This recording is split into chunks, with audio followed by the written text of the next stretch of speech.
রাধে রাধে বন্ধুরা, কেমন আছো সবাই? আশা করি সবাই খুব ভালো আছো আর অনেক অনেক সুস্থ আছো। আমার নতুন একটি ব্লগে তোমাদের আবার সবাইকে স্বাগতম।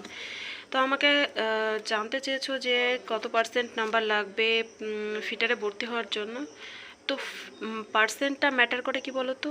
তুমি যদি তোমার নাম্বার যদি ভালো হয় তাহলে তোমাকে ইলেকট্রিশিয়ানও দিতে পারে, ঠিক আছে। এবার তোমার নাম্বার যদি একটু কম হয় তাহলে তারপরের ট্রেডগুলো যেরকম আছে, সে তো মাদার ট্রেড হচ্ছে এখন ইলেকট্রিশিয়ান, ঠিক আছে।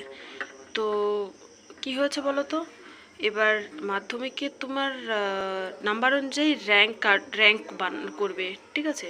তো র্যাঙ্ক করবে বলতে তুমি ওই তোমার নাম্বার অনুযায়ী তোমার কোন ট্রেডটা দেওয়া যাবে সেটা সিলেক্ট করবে হচ্ছে দিল্লি থেকে। তো তোমার যদি সেই ট্রেডটা তোমার পছন্দ না হয়, মনে করো যে তুমি ফিটার নিতে চাইছো, তো তোমাকে ফিটার না দিয়ে তোমাকে টার্নার দেওয়া হলো, ঠিক আছে। তো তুমি কি বলছো না আমি ফিটারে করব, আমি টার্নারে করব না। তো কোনো ব্যাপার না, যখন তোমার কাউন্সেলিং শুরু হবে তখন তুমি কি করবে, একদম নির্ভয়ে 410 টাকা হোক 420 টাকা হোক পে করে রাখবে। এটা না মানে ভুলবে না কিন্তু, যে ওই যে অনলাইনে যে টাকাটা পে করতে হবে ওটা কিন্তু ভুললে চলবে না। ওটা যদি ভুলে যাও তাহলে কিন্তু পরে ভর্তি হতে পারবে না।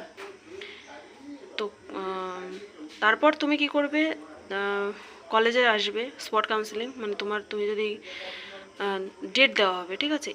এই নাম্বার থেকে এই নাম্বার পর্যন্ত স্পট কাউন্সেলিং হবে, যে র্যাঙ্ক কার্ড থাকে। তো র্যাঙ্ক কার্ডের জেরক্স রাখবে সবসময় কাছে।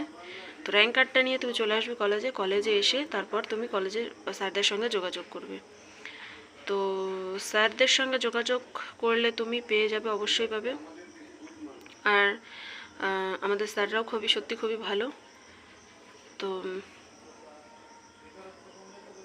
আর যদি কোনো প্রবলেম থাকে, কোনো জিজ্ঞাসা থাকে, তাহলে আমাকে আবারও বলতে পারো। আমি অবশ্যই তোমাদের প্রবলেমটা সলিউশন করার চেষ্টা করব।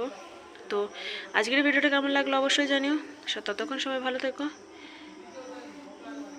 আজকের মতো এখানেই শেষ করছি। সবাই ভালো থেকো, সুস্থ থেকো। দেখা হবে নতুন একটি ব্লগে। ততক্ষণ সবাই খুব ভালো থেকো। ওকে, বাই।